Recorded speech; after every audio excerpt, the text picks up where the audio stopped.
Hi. ಫ್ಯೂಚರಲ್ಲಿ ಬರೋ solar technologies ಇನ್ನು ಮೂರಿದೆ. ಅದರಲ್ಲಿ first one HJT, junction technology. Efficiency 23 to 25% ಇದೆ.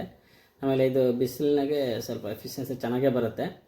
ಬಟ್ ಇದ್ರ ಪ್ರೈಸ್ ಜಾಸ್ತಿ ಅಂತ ಹೇಳ್ತಾರೆ, ನೋಡಬೇಕು ಅದು ಬಂದ ಮೇಲೆ ಏನಾಗುತ್ತೆ ಅಂತ. Next BC, back contact. Efficiency 24 to 25.5 ಇದು ಬರುತ್ತೆ. ಅದು ಇದರ ಎಫಿಷಿಯನ್ಸಿ.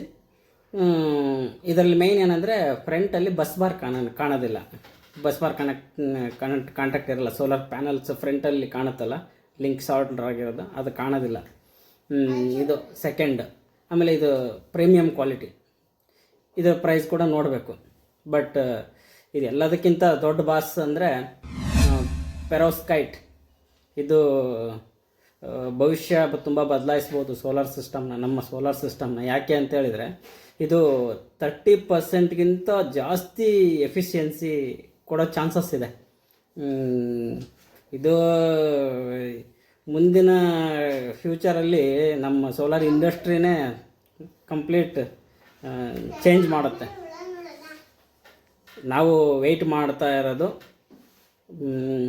Perovskite technology. ಆ ಟೆಕ್ನಾಲಜಿ ಬಂದರೆ ಸೋಲಾರ್ ಟೆಕ್ನಾಲಜಿನ ಇನ್ನೊಂದು ರೂಪನ ನಾವು ಖಂಡಿತ ನೋಡ್ತೀವಿ.